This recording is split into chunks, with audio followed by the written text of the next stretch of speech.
Well, a rough road trip for the San Jose Sharks ends on a rough note. We'll break it down. We'll talk about the Kuhre too, and move on from there on this edition of Teal Town After Dark. Yippee!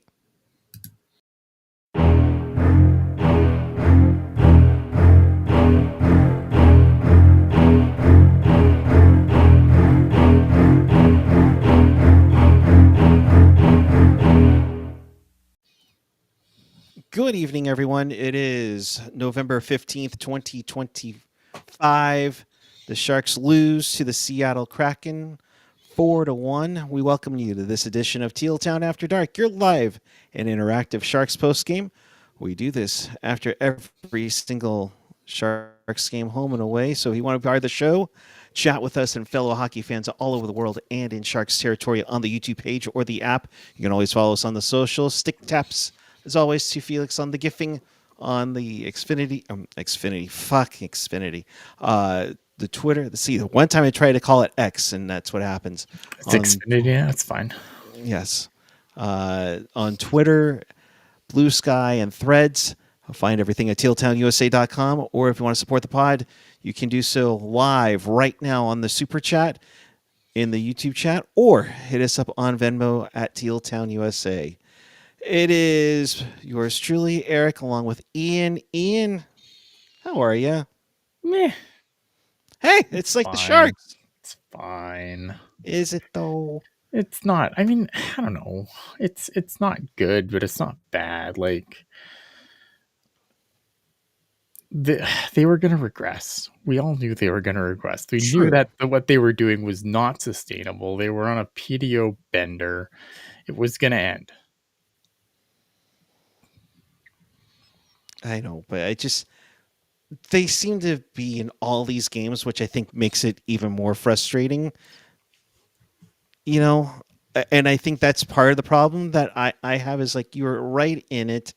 Some rough calls, some bad play defensively, just seems to shot themselves in the foot on this night. Yeah, I thought like they started well enough, especially considering how they played in Calgary the previous game. I thought they started the game well enough. I thought they had some chances.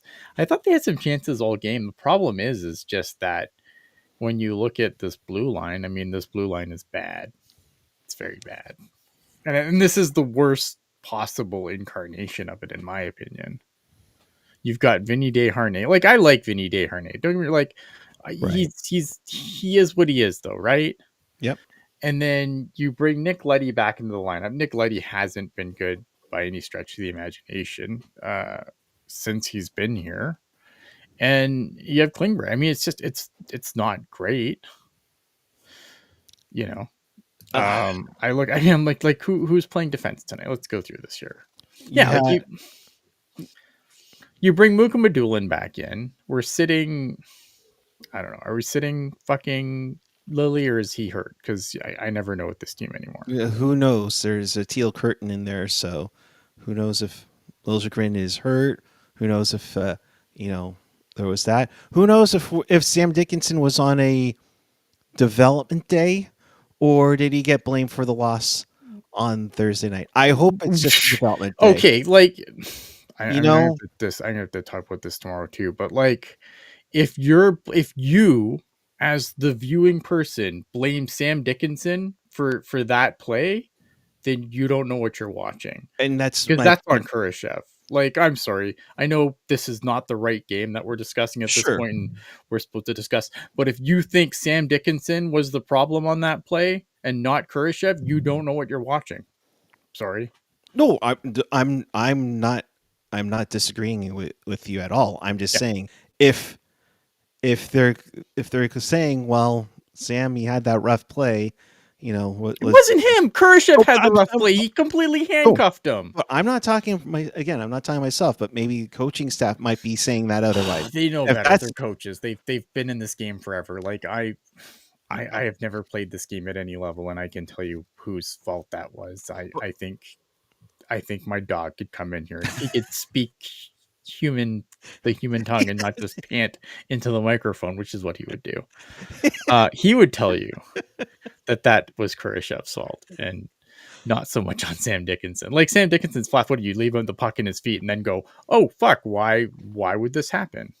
Hey, It's the meme with the guy shooting, and it's like, why would Dickinson do this? yeah, and there might be that case where some people look at that, and then Ricky making a good point with Mook coming back in. Also Mook looked a little rusty tonight, benching him hurt. He was playing well, Defenseman, like what is it, 8-9 defensemen on the roster? When you consider that Iorio's on a conditioning stint, right? 9 defense, like you have to play these guys. And I'm shocked. The guy who sat in the press box forever, and he's going right back. We'll get there, where he's going right back to the press box from with he came, because someone has to be accountable, and it's not going to be the vets. Yeah. No, and Felix saying Ian's face is like, "What the f are y'all expecting with this team, even with Mac in the lineup?" LOL. Well, and of course, I thought this game was fine. Like we'll get into it. Obviously, I, this game upsets me, but it doesn't upset me like a lot. I think they played fine. Again, the PDO heater wasn't going to sustain all season. Sure. I mean, I don't think this game, like you said, it was fine. It was all right. They had a chance to win. Mhm. They just had some rough luck. Their PDO went on the other side, calls. literally. Oh, dude. Some brutal calls. I mean, I don't know, whatever. Let's go. Let's get into it, because otherwise we're just gonna lose our shiz. 8:14 in. You had freaking Jaden Schwartz 1-0 on the deflected shot. Mm-hmm. Good luck to Nedelkjovic, by the way. Welcome back. Glad everything's okay. Yeah, I mean, and that was a goal. Good luck trying to see that one. Wennberg on the power play. Oh my God, the power play did something. Tied it up late in the first. What did you think of that one to tie it up? It seems like it's been it was a great. I mean, look at Macklin Celebrini is Macklin Celebrini, and he always does something he does a very Macklin thing every game, and this was his Macklin thing today. No, I mean it was a great play. I mean, it was an intentional pass that was, he put it exactly where it needed to go for Wennberg to put that into the net. Again, it's Macklin Celebrini continues to do Macklin Celebrini things, and it makes this team. These are the things that make this team watchable, right? Right. Very Thornton-esque with the pass, I thought. I swear that was like Thornton to Chichu like years ago, or Thornton to Marlowe or Heatley or whoever. It just seemed like so. So that made it 1-1. I thought everything was going okay. Then again, they started this game really well. I thought like the first period, I think it went about as well as you would want a period to go for them, especially considering the stinker that they had in Calgary. You wanted them to come back and look like they should be in the NHL and not the ECHL. Oof. And they did. They looked like a competent bottom of the barrel hockey team, and that's fine. That's what they are. No, but like you said, the first they came out strong. I thought they came out the second they came out strong, trying to get ahead of Grubauer, who came in. Yeah, after. They did. Yeah, I thought they looked really good in trying to force pressure on. They just couldn't get past Grubauer for that. Then Barclay Goodrow takes a penalty that I thought that was a little iffy. Definitely a hold by the Kraken player, but also Barclay Goodrow has a right to be pissed off there. Like you're right. There was 2 brutal calls. This was the other one. This could have gone. That should have gone the other way. And the fact that it didn't just blows my mind. But I think it's the one thing you do have to remember too is like obviously like the ref is going to see a certain angle of it, and he doesn't get the he doesn't get to watch the slow motion replay from 17 different angles, right? Right. And that's the tough part. There's the hold there. So I can't see where the ref is from this angle, but Exactly. like, but it's yeah. I mean, if I'm Barclay Goodrow, I'm really pissed off about that because it's him that was infracted upon, not the infractor. I don't. Right. And I think the refs knew that and made up for the call a minute eight later and Seattle takes a penalty Yeah, to even things up. But then we get to the one that I think kind of changed the game with Will Smith's goal that was called back. I'll post it up here, this is but nonsense. This is absolute nonsense. I don't know how you come to this conclusion. and I know Professor Hockey even said, even the Kraken announcers are surprised. Oh, there was I can't remember, like one of the other, like just the normal Twitter aggregators that just league wide, and everyone, and like there wasn't a person there that said, "Oh yeah, that's definitely not a goal." Like I don't understand what he's supposed to do here otherwise, right? Mhm. Like this is where your feet are going to go. Like I don't know how you could look at that and be like, "Oh yeah, he meant to kick that in." Like you know, he almost loses his edge. He gets it back, and then like I don't like what's he's trying not to go take the net into the corner. Like what? I don't know what he's supposed to do here. Yeah. I don't know how you look at this and you come away going, "Yep, that's a distinct kicking motion." Like Yeah. it's such a nonsense call. And I don't know how you come to that conclusion, but it's one of those things, right? Where it's like they waved it off initially. So the call on the ice is no goal. And then you need to like, that's the problem, right? The call on the Right. ice is no goal. And now you have to have like super definitive proof to change it. And again, I don't agree with it. I think it's very clear that that's not a distinct kicking motion. I mean, you could, if that's a kicking motion, then so should the goal that went in the first Kraken goal, Right. right? Like they're, but they both should have been goals, and one was and one wasn't. I don't understand. No, it's a head scratcher for sure, and nonetheless, it definitely changed things in this game. And then the worst part of that too, and I am not an advocate for more. We the last thing we need is more situations where the coach can be like, let's look at that again, because I think it's already destroyed the flow of the game. I think there's, we end up with these reviews that take way too long, that get called for all kinds of things, and there's nothing that Warsaw can do about it. And I don't understand how, again, I don't want to advocate here for more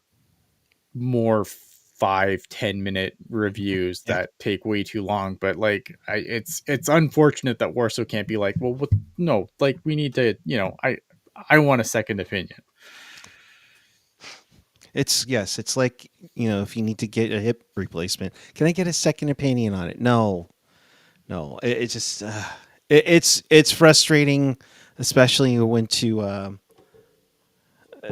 to bad Toronto. call, and I mean, our resident anti Will Smith guy in the chat doesn't like thinks it's not a goal, but like you and the referees are alone on an island. I don't know, man. Like I don't know how you could look at that and be like, that's a distinct kicking motion. I don't think it was anything. Like you look at the play, like it's not goaltender interference. It's not a kicking motion. The puck, the net doesn't come off its moorings. Like I don't know how you can. Yeah, yeah, I don't get it. It's dumb. It's Yeah, it's dumb. Like I don't understand it. And apparently everyone does. So I don't know. yeah. Unfortunately, like I said, it changed the momentum of the game.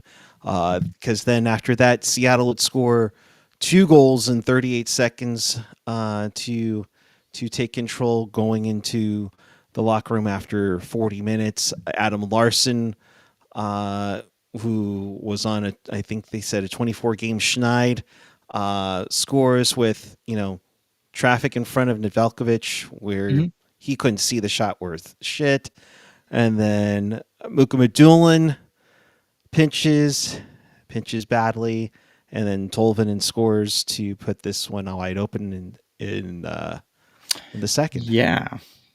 Yep. That's the thing that happened.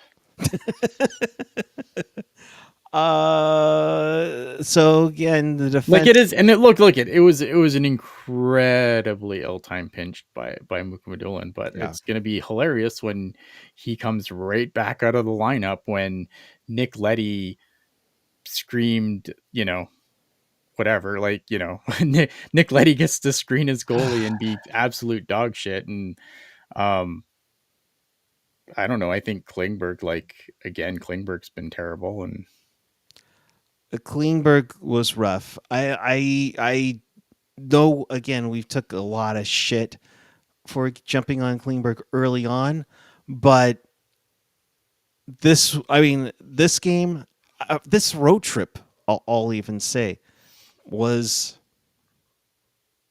pretty bad for Klingberg.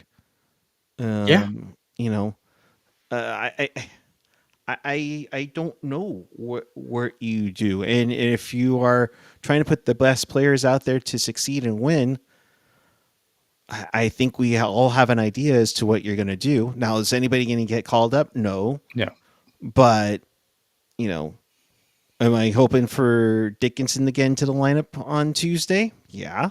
yeah. But who is that going to come at the expense of? Knowing Warsofsky, it's probably going to be Dylan. Yeah. Because he pinched badly and it cost them. Yep. As opposed to Letty being out there and being in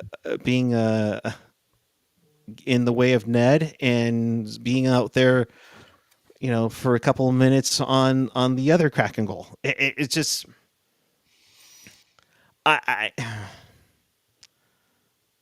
know the future is Teal, but I mean, you can use them now. It's quite okay. Yeah, I don't know, man. Like I don't know why he's getting this endless rope because I don't think he's been good. Look at he's I he's on the first power play unit, but like when is the power play the power play unit finds success when they ignore him.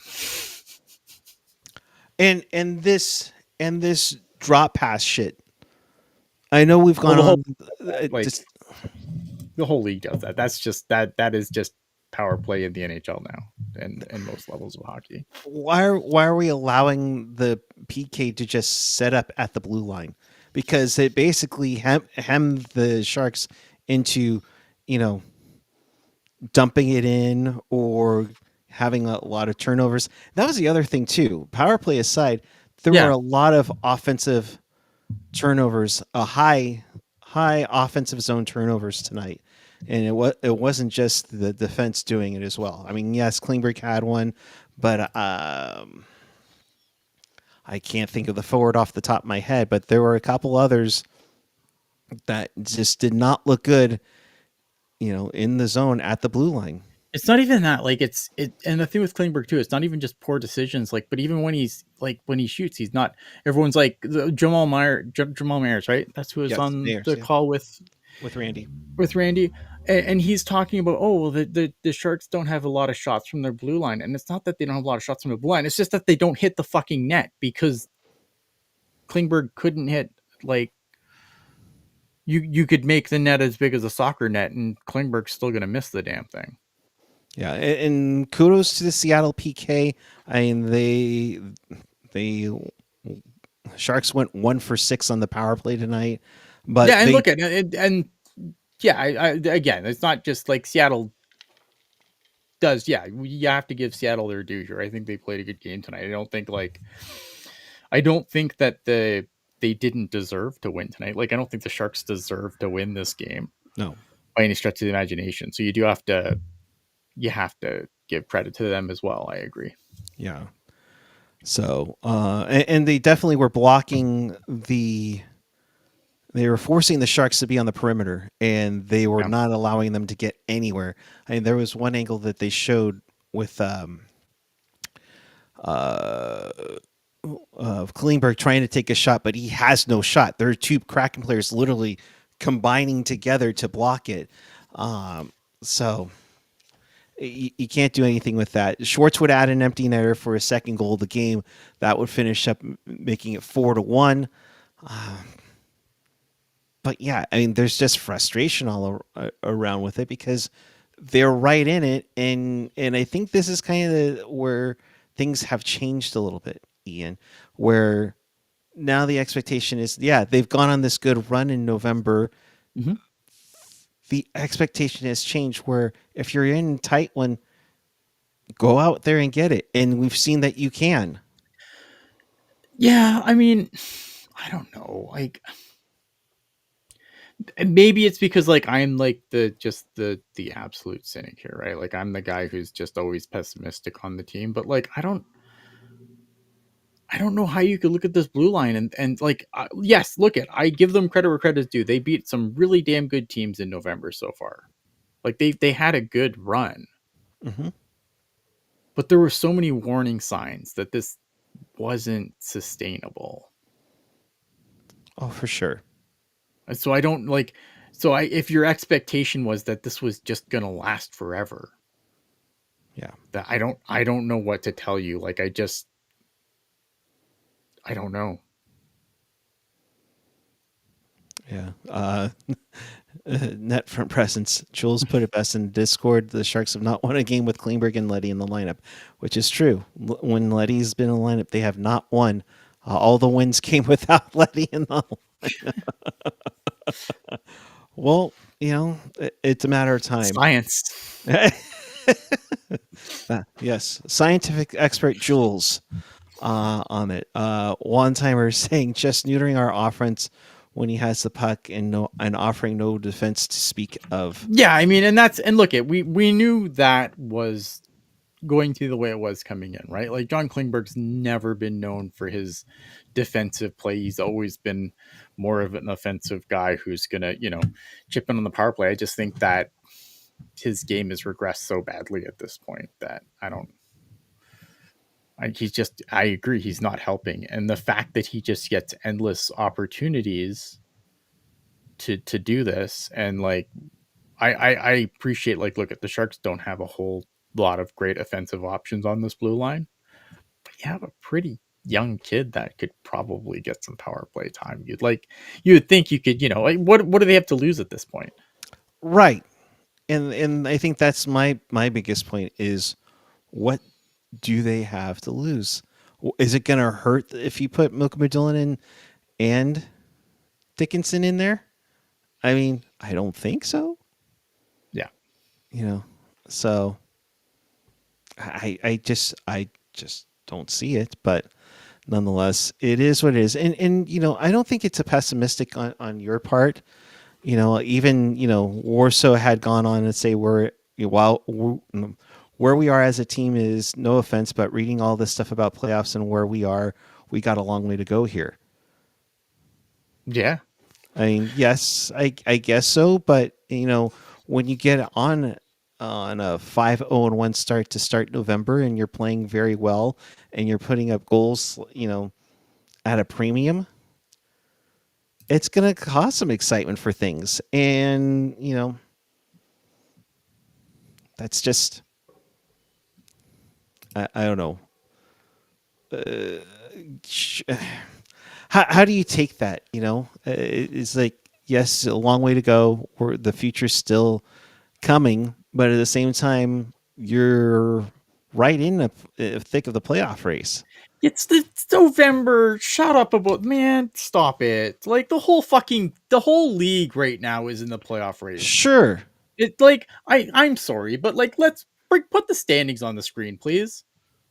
Like, let's look at these standings. Everybody's in the playoff. The Buffalo fucking Sabres are in a playoff race right now. They're only what 4 points, 6 points out of the playoffs right now. Like everybody's in the fucking playoff race. It's such a Buffalo sits 6 points out. Sharks are 3 points out of the last wild card. right. And like other than Calgary, what is it? 6 points. Like Calgary's Calgary's at 13, Nashville's 13, at 16, so 16. they're So 6 they're points out. 6 points out. Like, come on. My point being here, let me blow it up here. This shouldn't mute us out. My point being is that, you know, don't like put it on the back burner. Go with these guys and make a push. You know, Yeah, like don't it's don't just don't it's don't tell me that it's not. You know, everyone's in the playoff race right now. Like I just right? the idea that we're supposed to be excited because like, oh, they're right there, they're over 500. Like there's how many? One, two, three, four teams, five teams, six teams in the entire league that are not at least 500 right now. Everyone else, like, it's a 32 team league, and six of them are below 500. It's such a it Which makes is me great for the angry. league. You know, and Which is it's great for the league, but like, don't fucking talk to me about playoffs on like. I just can't believe like I understand like it was neat when you saw like the one day where it was like Anaheim, LA, San Jose is the top three seeds in the Pacific, and it was it was a good gag, but like fuck man. I just I can't like did people seriously go, oh man, this is it. We're going, baby. Like, come on. no, I think we've all said, hey, let's enjoy the moment. Yeah. Let's enjoy what's going here. Yeah, It's and let's look at and and it's and again, it's I enjoyed it. It was fine, but no, like, but my point is, Ian, and I'm not trying to rile you up. I hope you understand that. no, I know. My I get. I don't need to help getting riled up. I just rile up on my own. You know this by right. now. No, I know. I love you, bud. But my point is that they're in it, while as Yes. opposed to the last 3 seasons, you know, they were already trying to figure out, okay, so who can we move at the deadline to get some picks back? You know, it's nice to be in it and go from there, but to be competing for it and to be on a nice run and getting some stellar goaltending, Yeah, I I mean, think look at I and the division is absolute garbage. Like this division is hot fucking trash. But even still, yeah, and no one's taking the reins of it at the moment here. You know, I mean, Vegas is, yeah, they won tonight. What? everyone's trying to rally up the chat. I saw that. Get riled, Ian. It's Saturday night. Let it fly. I, I don't know, man. I just like again, like I hate people are gonna be mad at me because like, oh, Ian's such a negative person, but like No, I no, no, no. I just tell you how I see it, man. Yep. No, I get you. Oh, Tyler, trying to bait you into it. Ooh, I can Yes. rile you up. Ooh, London Knights. Oh, God. Fuck London. Uh, AJ, who just came home, wanted us to start over, but got some couple of comments from postgame. By the way, we welcome those of you who are watching a boxing match from 2 years ago to Teal Town After Dark. Uh, Will Smith says he didn't kick the putt. No, I was just trying to stop. Wennberg laughed, saving his money when asked the opinion of his call. No comment. Yeah, well, smart move on his part. Or so, if you ask 100 people, 50 would say it was a kick, 50 would say it's a goal. I thought it was a goal. I think more than 50 people would say it wasn't a goal. Yeah. That's just me. I don't know. Like, again, just going from like what I was just kind of peeking around and look at social media is not real life. It's a sampling of people. There's Right. lots of people who probably watch that game that are smart enough not to go on X at all. And I wish I was that smart, but I'm not. But it just they seem like this when you're again, like when you're looking at just neutral things that picked up the goal and said, hey, what do you think? And just like overwhelmingly the comments are like, that's a goal, what are we doing here? Yeah. No, I think you had it on Twitter perfectly. It's like there was no distinct motion. Yeah, there was There no was there was not goaltender interference, there was no distinct kicking motion. The net didn't come off the moorings because Will Smith knocked it off. Goal. yeah, which we saw a portion of that what in the Colorado game where that can be allowed. Oh, the net came off, so no, that's different. Yeah. Oh, So look, and again, yeah, if the net came off, that's not a goal because Will Smith was the one that knocked it off. That's how this works. yeah, Um, I challenge impossible. Can't do it.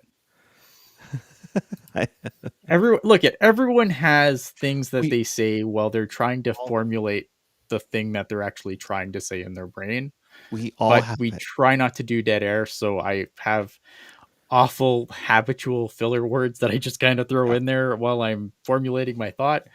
Sorry, I am No, not professional. no, because we all have our.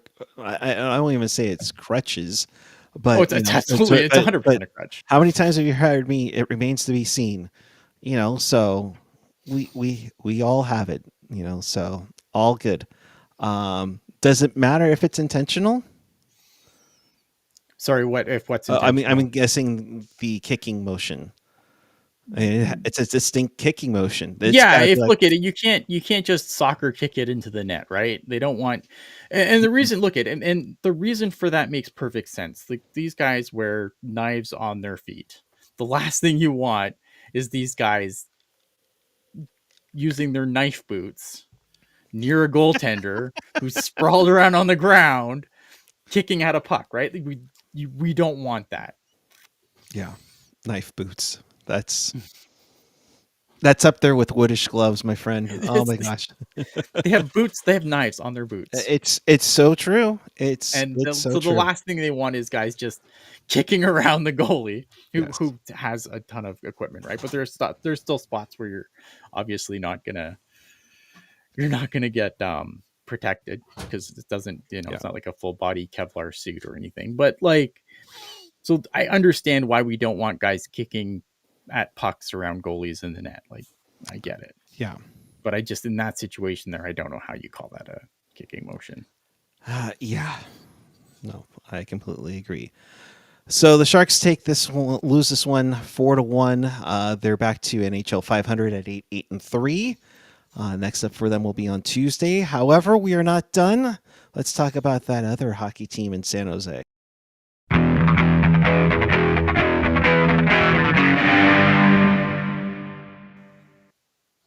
Hey, the Kuhre are on a roll, my friend. Yeah, this was a wild one actually. I'm glad I had this on, like, on the other screen. I'm glad I kind of kept a side eye on it. And I'm telling you, man, like, this game could have went another way, and I don't know how I'd react on this show. The San Jose Barracuda, they had a good game tonight. They they had a really disappointing loss last time they played against a very depleted Abbotsford Canucks team, which was very, very disappointing. They came back again, like a similar situation to the Sharks, right? They had a game where they really needed to come out and play better to start, and they did. Lucas Carlson opened the scoring about 6 minutes in, and then Philip Beestead got a goal. Really nice feed from Quentin Musty to make it 2-0. So they came out to a nice 2-0 lead. Um, I thought they played the second really well. Martin Chromiak is kind of like, he's becoming the new Colin for this team, where it's like death taxes Martin Chromiak goals against the Barracuda. Um, so he got them within one, and then the third period happened. He got them within one, but this is where the thing kind of turned, because I don't know if you know this about the Barracuda, but they like to take penalties, and sometimes they take them in rapid succession. Yes. So the Martin Chromiak goal was a power play goal, and then Andre Lee got his fourth and fifth of the season, both on the power play, and then now the Barracuda were behind. Wild play by Luca Cagnoni. Gets a nice pass, shoots it. It, to me, look, again, you have to remember, like, obviously AHL TV, you don't get all the angles you get in an NHL broadcast. So to me, I was like surprised that this was going to count. Like, I thought for sure the puck didn't cross the line, but oh, nice. Yeah, let me pull up the other way so that way Yep. it doesn't mute us out. But go ahead, continue on. Yeah. So this play goes, it gets reviewed, and it ends up being called a goal. And again, it's hard to tell because you get just not great angles from AHL TV, you have a couple of cameras, and those are the camera angles you get. You don't, it's not the nice NHL broadcast that we are all accustomed to. But apparently, the catcher was behind him into the net, and even see it after, like even Luka didn't think it was in because he's I don't know how far it goes, but like he's like this after. Yeah, like right there. I It, mean, but again, like the angle, right? right. Like it's hard because like it's when you're looking at an angle like that, like your eyes can play tricks on you. And Luca Cagnoni, like again, Luca Cagnoni didn't think that puck was in. Like he was like, "How did I get robbed?" But they reviewed it. Took a little while for them to review it, and it gets called a goal. Barracuda kind of get back momentum, and then Colin White finishes it off. Picks up a loose puck in front of the net, puts it in, and the Barracuda hang on to win a really nice 4-3 victory in a game that they could have easily let slip through their fingers. And thankfully, Luca Cagnoni's goal counts, and that's his fourth of the season, and so that's great. And then Colin White finishes it off. Ethan Cardwell getting the assist on that. Just really good game for the Barracuda, and we'll definitely talk about it tomorrow. Yeah, well, definitely a full breakdown of Who's worse or J-Mac? I still think J-Mac. Oh, yeah. I'll see it. Tyler saying, gotta love that Musty and Trini have adjusted to men's hockey so quickly. Kegs is still too good for the AHL. I agree. Yeah, but where's he going to play? Yeah, we'll be in the press box. Like the problem is, like, I agree. I think like Luca Cagnoni should be getting looks in the NHL, but the second Sam Dickinson stuck around, like that wasn't going to happen. Mm-hmm. It wasn't going to happen, and it sucks, and it is what it is. Like it's not fair, but I don't see his path to being like unless if like a sniper comes out and starts pecking off Sharks defensemen. I don't see how Luca Cagnoni gets on this roster before the end of the year. I just don't, especially with how many defensemen they're carrying. Like I mentioned earlier, Vincent Ario is already down there on a conditioning stint. He can stay down there for I can't remember how long. I think it's a couple weeks. Right. So many games, and then they're gonna have to make a decision there. Probably put him on waivers. Washington might claim him back, but again, like that's the reality. Like they have so many defensemen on this roster. So unless they move somebody, and if they move somebody, it's just to get Dickinson more playing time. So right. like it sucks. I really like Luca Cagnoni. I think he's been really good, and I think he deserves a shot. But if Sam Dickinson can't get power play time, how's Luca Cagnoni going to get power play time? And that's where you really want him, right? Yeah, and Barthy's also saying, bro, remember Jack Thompson too. Another guy who's kind of lost in the shuffle there. Right. Unfortunately, just lost in this sea of veteran mediocrity. Yeah. So we'll see on that. Definitely a lot more Barracuda talk on the Technologist on Sunday at 6 p.m. So be on the lookout for that. And that we might as well just promote it hard for Sunday night, my dude. An interesting week in Sharks hockey to say the least, and for the CUDA. Yeah, I mean, decent week for the CUDA. I think it was an okay week for the Sharks too. Like I don't think the Calgary game was bad. There's no dicing that one to make that look pretty. You can't put lipstick on that pig, but it was fine. Like I think there's still things that you can really like about this week. I thought Nedelkjovic was fine after not playing for a while, taking an absence from the team there for a game. Yaroslav Askarov's been unreal. No, they've looked solid. But again, you're comparing it to last week or earlier this month where they've been on a roll. And what was it? JD, I think, mentioned it on Twitter. The first time since November 2nd that the Sharks had allowed more than 2 on this night. So, I mean, a good overall run. Just got to get back to it for sure. So, yeah. Let's wrap things up in that case. And missed it, and you want to watch this again, hit us up by tealtownusa.com or wherever you get your podcasts. Podcast will be up shortly, barring YouTube being a bugger to us. And speaking of which, hit that like button, hit that subscribe button, and that notification bell. That will let you know when we do go on the air after every single Sharks game and more, or when news breaks, we'll bring it to you then. Good sir, appreciate you. Yeah. You have fun with Pucknologist tomorrow. I know there's going to be a lot to talk about. Yeah, there'll be some stuff to talk about. Yeah, I'm sure yeah. we'll figure it out. Oh, yeah. Appreciate you as well. Thanks to everybody in the chat. Appreciate you. If you're watching us on the replay, hey, leave a comment down below on what you thought of tonight's game and the road trip and more. So until then, for Ian, I am Puck Guy. We will see you following Sharks and Mammoth on Tuesday, but for Sunday, Pucknologist 6 p.m. right here on the YouTube channel. Until then, keep it real, keep it teal, keep it real teal. Have a great night, everyone. We will see you Pucknologist Sunday night. Oh, when am I going to be in San Jose? The first week of March. Yes. You'll be at both the Sharks and Kuhre games on the 1st and the Montreal game for sure on the 3rd. Is it? Yeah. So he'll be out there for that. So have a great night, everyone. We will see you on Sunday and Tuesday.